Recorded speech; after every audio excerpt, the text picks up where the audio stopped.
I put the homework online to do Sunday night for chapter 10. I took out all the calculation questions because this isn't a course in math. I don't really care that you know that the pH scale is negative log P. But I do want you to have a working knowledge of what pH is. That's why this is an important class, because you will deal with pHs of the body, pHs of the blood, pHs of other bodily fluids throughout your careers, whether you're field biology or you're nursing. Because working with pH is an important thing. All right? So acids and bases is what this chapter is all about. Then we're going to get into this funny thing called equilibrium on Wednesday, see Laschetier's principle, and talk a little bit about how buffering systems work. So it's kind of fun. We have 2 lectures in chapter 10 just to kind of delve in and do a quick flyover of pH, and then we'll have our first exam in here on Friday, and we'll jump into organic chemistry next Monday. So it's kind of cool. So we went through the awesome exercise of memorizing the polyatomic anions. So we should know what sulfate is, we should know what phosphate is, we should know what acetate is. When I use those words, we should be comfortable using terminology coming out of those polyatomic anions. So let's say I have something like a chloride anion. So if I have a chloride, I know chlorine wants to be -1 because it's 1 away from nobility. So chlorine says if I can just gain 1 electron, my electron structure looks and mimics nobility in argon. Even though I still only have 17 protons, I now have 18 electrons, so I'm a negative charge. That's where we just came out of. Now, I can take that chloride and I can add it with a sodium, which is what we've done, and I'm going to make my sodium chloride, so I'm going to make an ionic compound. The other thing that I can do with that chloride is I can say, instead of adding sodium to this, what would happen if I had a chloride and I added a hydrogen to it? Okay? So you'll notice where hydrogen sits on the periodic table, it kind of sits over there in la-la land, over there by the metals. It's not a metal, it's hydrogen. All right, but it sits over there and it behaves like a metal in this regard. And that's why hydrogen is special, because this right here is an acid. All right? H plus is hydrogen having lost its 1 electron. Because as you'll notice up there, there's a little blue 1 above hydrogen. It tells me that it has 1 electron. So if it loses its electron, then it becomes a proton. Isn't that interesting? Because it has no neutrons. Tritium has 2 neutrons, deuterium has 1 neutron, hydrogen has 0 neutrons. So all hydrogen is a proton and an electron. That's it. So if I take away the electron, I'm left with a proton. Okay? So we call this a proton, or H+. So this is a proton. So if that proton, H+, sees this anion, it forms HCl. All right? And so this is what we call hydrochloric acid. So hydrochloric acid. All right? So the ide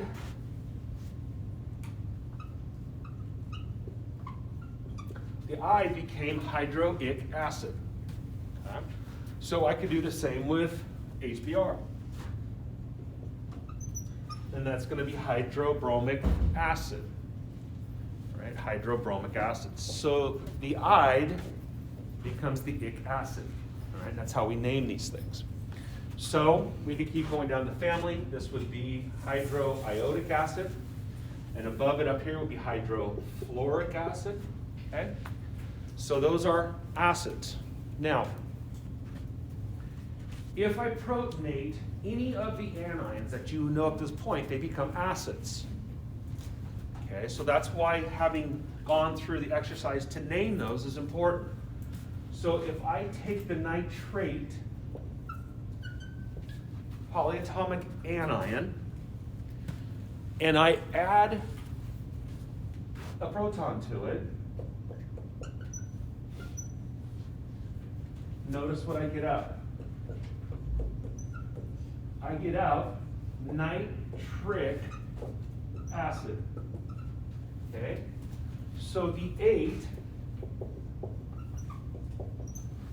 8 becomes ic acid. Right? 8 ic acid. So if I protonate that polyatomic anion, it becomes an acid if I fully protonate it. If I add a metal to it, well, then it's just the ionic nomenclature, sodium nitrate. If I add a proton to it, it becomes nitric acid. All right? And we can keep building on this. If we go, as we did on our exercise, when we went from nitrogen to carbon, we hopped down to phosphorus, we went to sulfur and chlorine as we did our nomenclature. So I know that that is the, anybody want to take a go at it? First would be carbonate anion. So this is carbonate. Again, carbonate, I memorize that, it's 2 minus, so it's going to take 2 protons. So if I react this with 2 hydrogens, notice it goes to carbonate, carbonic acid. Carbonic acid is not stable. It decomposes to water and carbon dioxide. It's what's inside of carbonated beverages.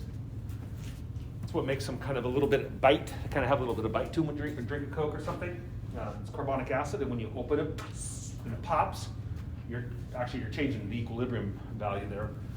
It's going to carbon dioxide and water, okay? And this just keeps building. Notice, if I have 2 minuses, I have to have 2 protons in order to satisfy that. Because if you'll remember back to carbonate, here's carbonate. What does carbonate look like? Well, carbonate looks like this.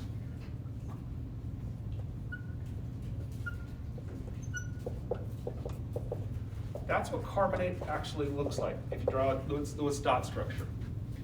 It has a negative charge here, and it has a negative charge here. Okay? That's why carbonate is CO3 2 minus. CO3 2 minus.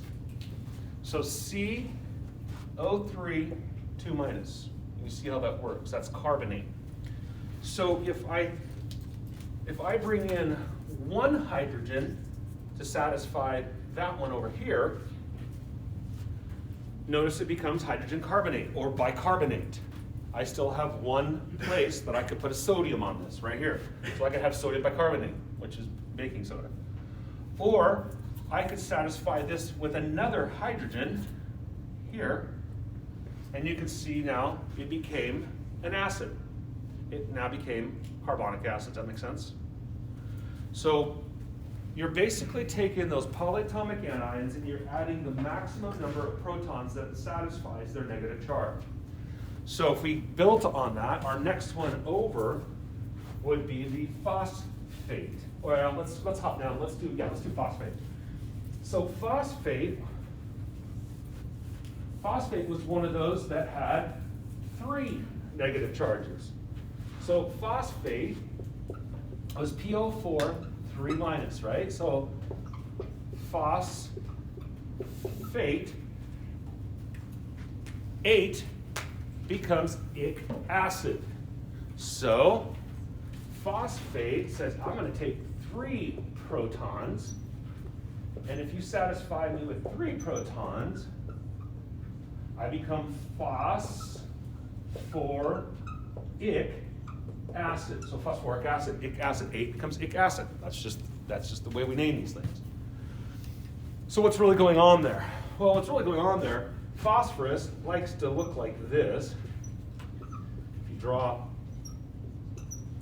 it has 5 bonds, okay? And so phosphate looks like this.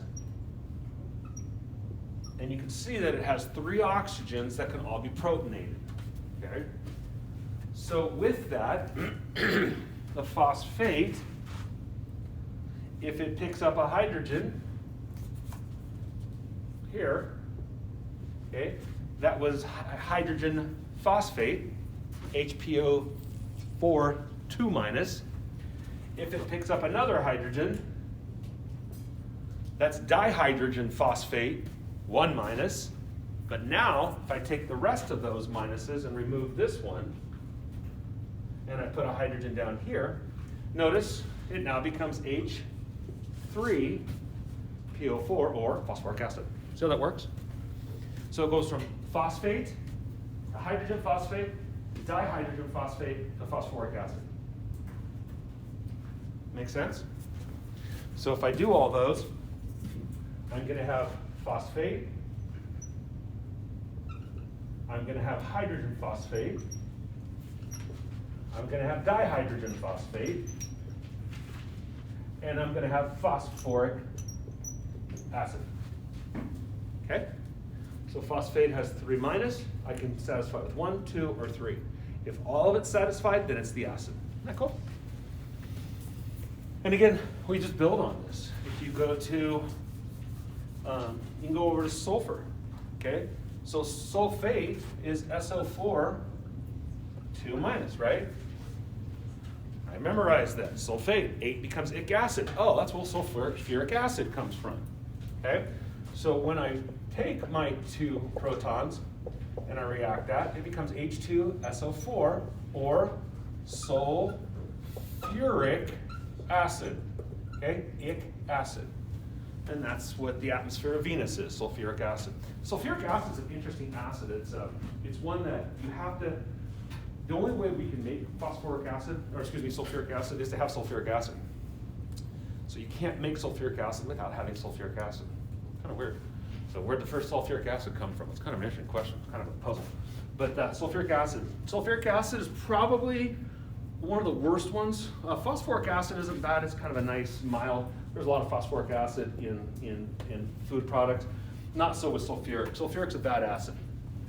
It really is. If you take, it'll actually, if you put it on your finger, especially if you take concentrated, it'll begin to turn your finger slippery. It's exothermic, it's actually dissolving you. It's a really strong acid. In fact, it will dissolve everything but the teeth. It'll just dissolve. It's kind of weird stuff. Yeah, just kind of crazy acid. Okay, so sulfuric. You might be asking yourself the question, this is probably the natural question that oftentimes is asked with working with acids. What about, you said the 8 goes to ic acid. What about the ite? It goes to us acid. Isn't that cool? So if I have the sulfuric, or the sulfite, 8 more ites, 8 more oxygens than the ite. So if I am a sulfite, it grabs 2 hydrogens, or 2 protons, and it becomes H2SO3, and instead of it being sulfuric, it's sulfurous acid. Okay? So 8 becomes ic acid, ite becomes us acid. Yeah, it's kind of cool. So sulfurous acid is different than sulfuric acid, and then it has 1 less oxygen. Okay? Good so far? All right. Now, not only do we work with acids, we also work with bases. But before we graduate into bases, we need to do a little bit of memory work. There are 7, it's actually 8, but for us there's going to be 7. There's 7 strong acids, okay? 7 strong acids. And I'm only going to hold you accountable for 6 of them. So the strong acids that we're going to work with are sulfuric acid, nitric acid, hydrochloric acid, hydrobromic acid, hydroiodic acid, and perchloric acid. Okay? Or just, excuse me, chloric acid. Perchloric is also, but for us, that's the only ones we need to work with. There's 6 of them. Okay, these are strong acids. Now, when you hear the word strong in general chemistry, it means something very specific. The word strong means it disassociates, it falls apart 100%. So if I put these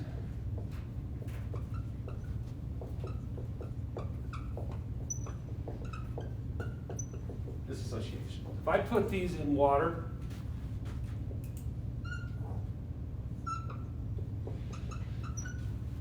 they completely fall apart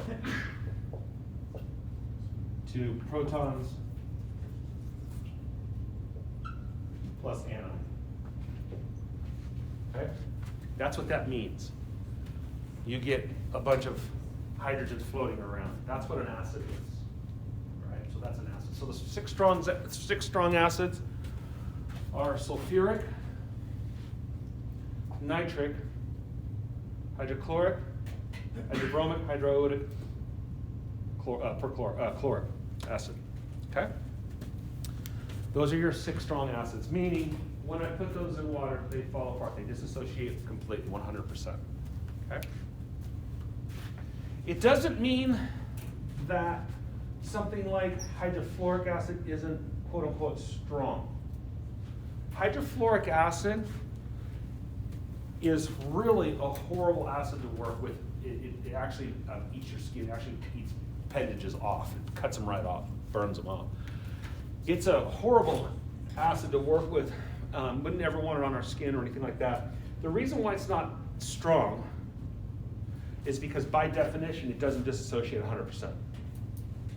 Okay, that's all strong means. It doesn't mean that it's a weak, I mean by definition it's weak because it's not strong, but it doesn't mean it's one that doesn't have strength or power when you work with it. It just by definition isn't strong. Okay? What other acids are weak acids? Well, acetic acid is a really nice acid. You probably have seen and worked with acetic acid I'd say quite a bit. So if I take the acetate,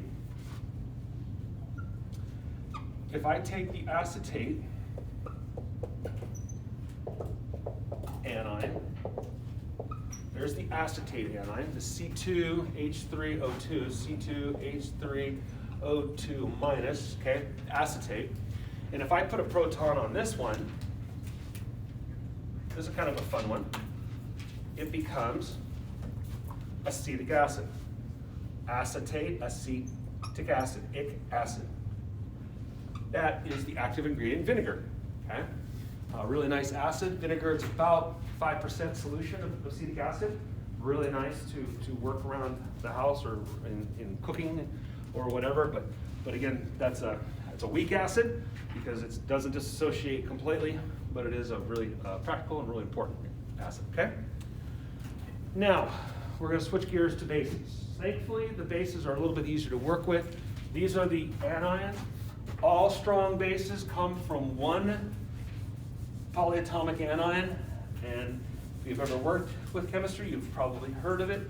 It's the hydroxide. So, strong bases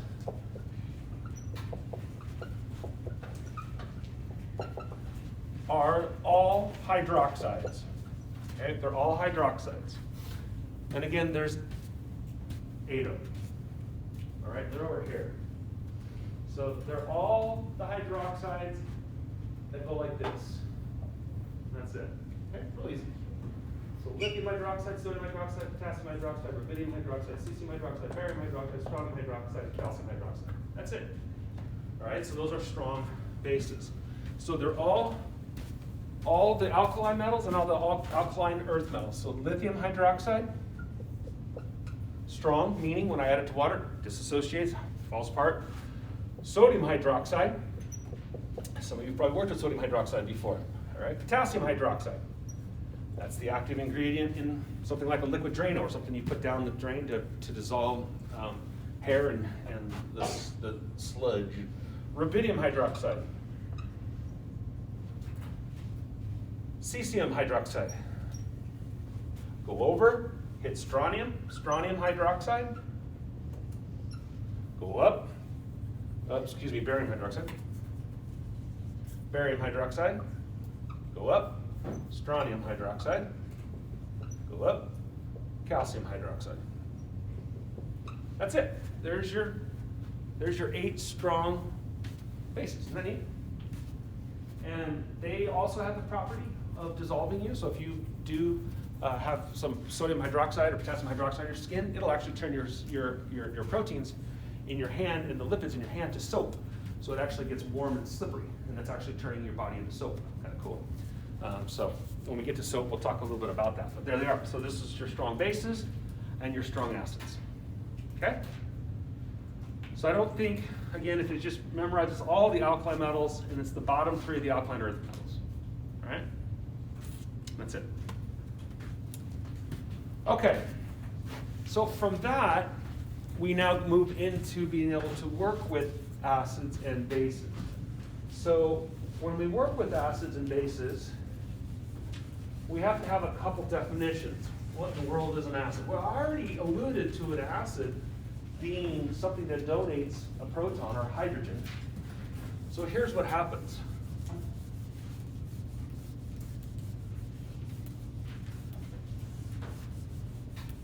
I take,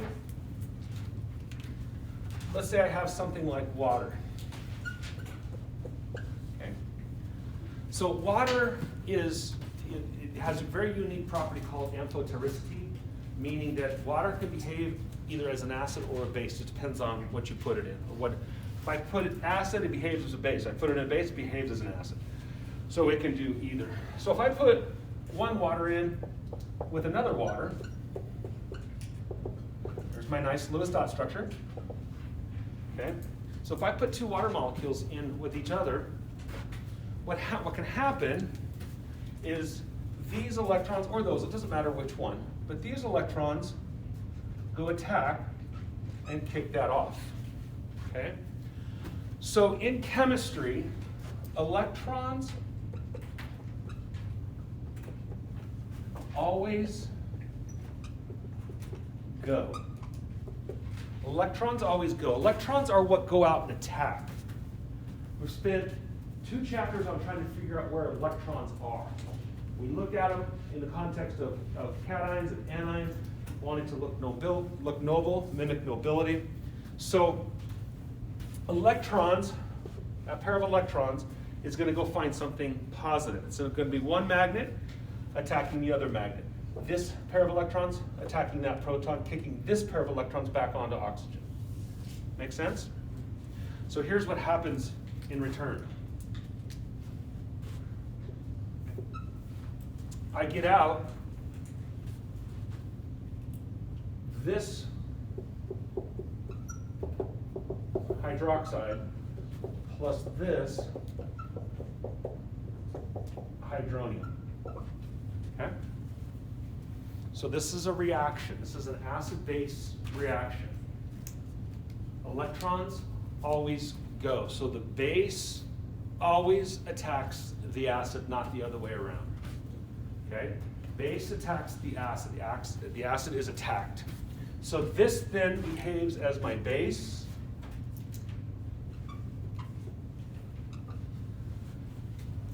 This is my acid in this case. All right? Because the base are the electrons that go. They attack the proton. The proton is the acid. So remember, this line just represents two electrons. So those electrons, when these electrons grab that proton, it kicks these electrons back on. So you can see it's 2, 4, 6 or 2, 4, 6. You can see how that works. Okay? So over here, meanwhile, if I am the acid, then I become what we call the conjugate base. And if I'm the base, I become the conjugate acid. Okay? And those are just the words, the terms that we use. So base attacks the acid. If the base picks up that proton, then it becomes an acid. So we call it a conjugate acid. If it was the acid, it lost its proton, so it becomes a base. So it's conjugate base. And here's the cool thing. These reactions are in a state of equilibrium. All right? So we call that, we actually use a double-headed arrow on that. These reactions are going back and forth. Okay, it's in equilibrium. And when we get into buffers on Wednesday, you'll get to see how this actually works. That we actually buffer, our bodies are actually a buffering system. Okay? Good? Good? Okay, so what happens to these reactions? Well, again, bases always attack acids. So one of the things that we will see is what we call a neutralization reaction. So a neutralization, Z.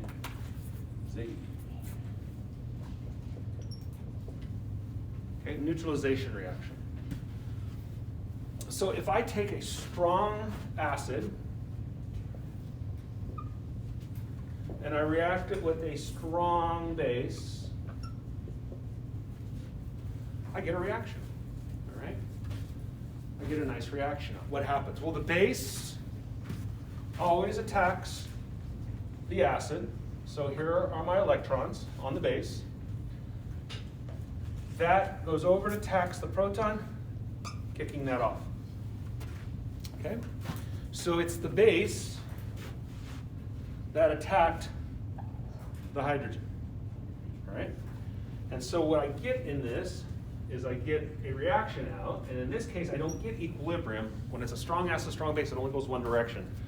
So I get out a salt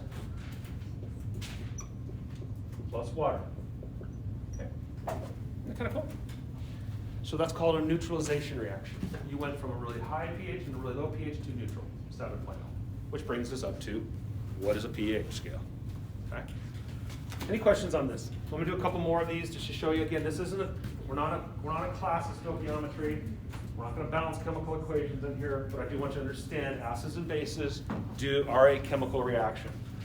So if a base attacks an acid, it goes to a salt and water. Okay? So this is a salt, and this is water. Okay? Questions? Yeah. I just thought of a good way to remember that. Yeah. So the base attacks an acid, it is a salt. Yeah. It's a salt. That's funny. Yeah, I like that. Yeah, I've never heard that. Okay. So yeah, so if base attacks an acid, it becomes salt. That's good. Okay. So where do we see these types of reactions? Well, we can see them all over the place. One of the places that we can see them is just by taking something like a Tums or some type of tablet to keep the acid in your stomach at a low pH from being too acidic. And so oftentimes what we'll do is we'll take something like sodium bicarbonate. Sodium bicarbonate is a base. So if I take sodium bicarbonate and I react it with something like the fluids, the stomach, the acids in the stomach, notice it is the base that attacks, it's the base that attacks the acid. And so what happens in this case is it goes to carbonic acid and sodium chloride. So again, it goes to carbonic acid and sodium chloride. It goes to the salt, but not to water. Okay? And just so it's correct in your notes, this decomposes to water and carbon dioxide. Okay? It bubbles off. Right? So these are the types of reactions that we see acids working with bases. All right? We good? Now,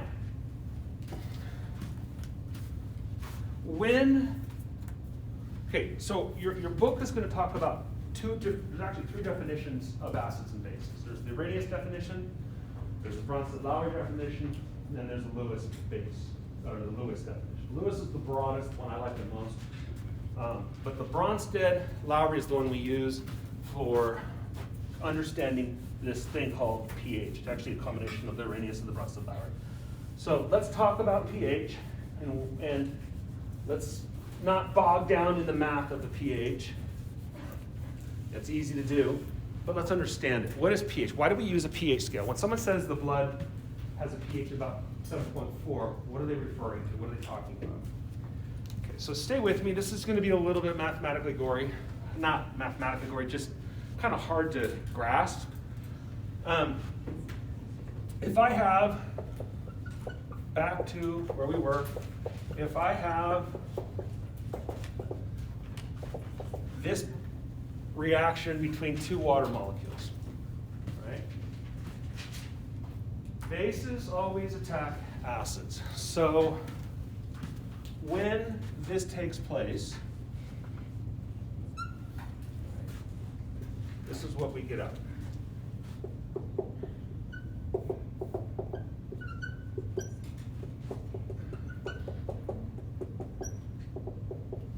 Okay?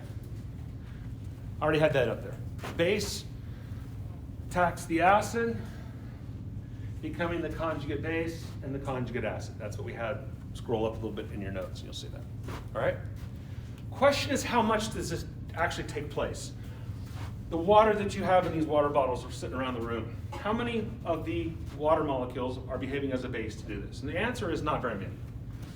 All right? So how few? Well, really, really, really, really low amount. In fact, it looks like this.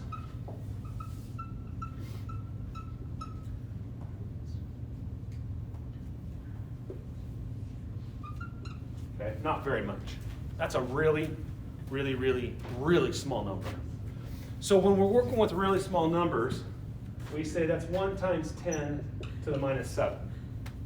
Okay, so those of you that have had math, have worked with complex numbers like that will recognize that.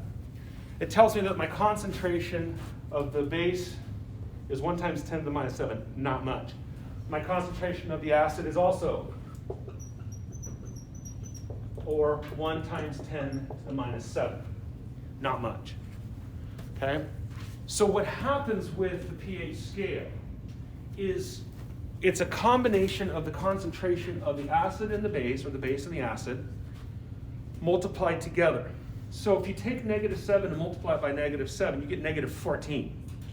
So with that, on a pH scale of 0 to 14, what we're actually doing is we're actually taking the negative log of the concentration of the acid. That's what's going on here. And like I said, we're not going to work through the mathematics of this, but what I want you to understand is this is how we quantify a very small number. Okay? Because in a chart or in a lab, it's really hard to work with scientific notation at this small amount. So instead of saying it's 1.1 times 10 to the minus 13, we're just going to say it's 13. That's all we're doing. So on a pH scale typically goes from 0 to 14. That comes from this being multiplied together. So if you take the negative log of 1.0 times 10 to the minus 14, that equals 14. And that's how we work with the pH scale. We don't like working with really small numbers.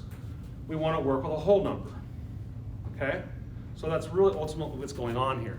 There's hardly any of this taking place, meaning it's a very small amount. Meaning 14 is basic, or is very basic. 1 or 0 is very acidic. 7 is neutral. So that's how the pH scale basically works. If you're acidic, you're a low number. If you're basic, you're a high number. If you're neutral, you're right at 7. Okay? Can we do some of these calculations? Absolutely. We could do the math on this if you wanted. We could go through it, but I'm not going to have you do it. It's just not working with your calculator, working with the log, the natural log, the whole log, and the inverse of it. It's a nightmare with all the different calculators in the room. It's not hard. It's just you just have to work with your calculator to get those numbers. Okay? So what I would do with these questions, I'm not going to make them super hard. What I would ask you is, if you see a number like this, you should be able to know pretty quickly about what the pH is of that. All right? If my hydrogen concentration, which is what this is saying, and if this were general chemistry 2, we would drill down and become experts at this. Okay? So what is the pH of a concentration of hydrogen at 1 times 10 to the minus 8? 8. Good, and that's about as far as we're going to need to know, right? If I'm proton concentration of, let's say, 1.0 times 10 to the minus 2, am I acidic or am I basic? Very acidic, right? I have a pH of 2. I want you to be able to work with pH at that level, all right? Because that's what's saying. So when we're talking about the blood being a pH of 7.4, Where are we? Well, we're just a little bit into the basic realm. Okay? We good? Any questions? We're all good. Really? All right. So, let's talk a little bit about equilibrium. What is equilibrium?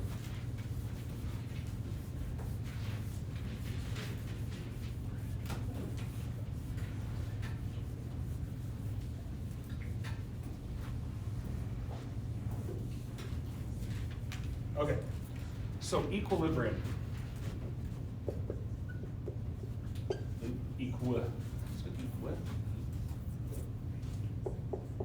Is that right? Equilibrium?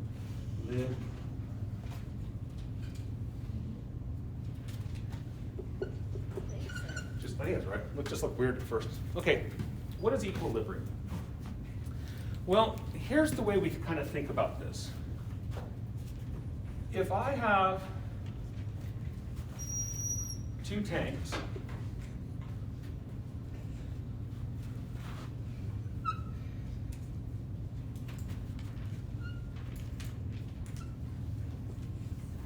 if I have two bowls or two tanks or two somethings connected underneath, and I fill them with water, they're going to equilibrate to being equal, okay? This level right here is what we call equilibrium. It's equal, right? It's equal on the left and it's equal on the right. Equilibrium.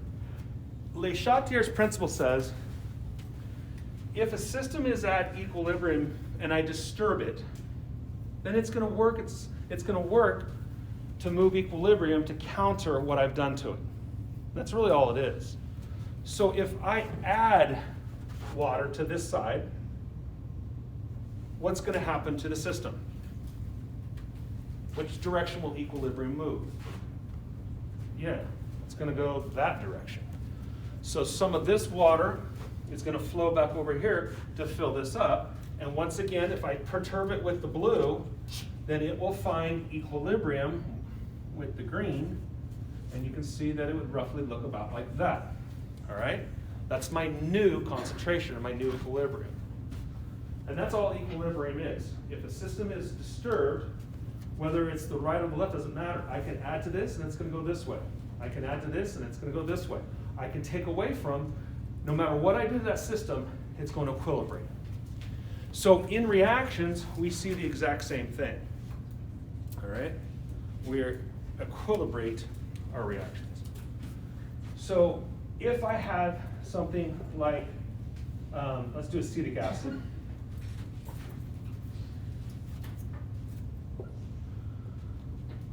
Okay.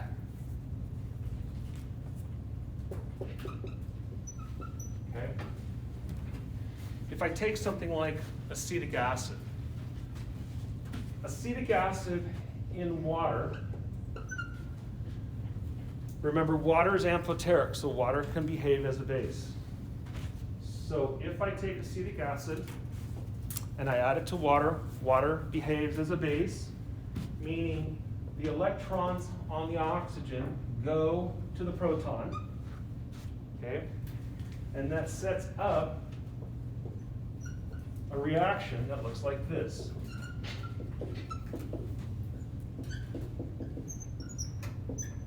Okay? That is an equilibrium reaction. You can see that because of the arrows. So what would happen if I add, in this case, if I add more acetic acid? What did I just do? I added more acetic acid, so what's going to happen? It's going to equilibrate. You got it. All right? So that's really all this concept is of equilibration. Our bodies have been designed, nature's been designed to not like big giant pH swings. So big giant pH swings like 14 and 0, they're going to equilibrate to 7. They want to be neutralized, which is why we went through that neutralization reaction. Okay. Got it? Tracking? So what did we learn today? Well, we learned how to name acids, right? Hydrochloric, hydrobromic, hydroiodic. Why don't you take out a piece of paper, see if you can write down without looking at your notes. Let's do a little in-class quiz. I'm gonna grab my cup of tea. See if you can, without looking at your notes, see if you can remind yourself of all the strong acids and all the strong bases. See if you can do it. See how many you can get from memory. We'll do a little self-assessment quiz here. What's the arrow going up? I'm increasing the concentration. Oh, okay. I'm adding more of that. Good.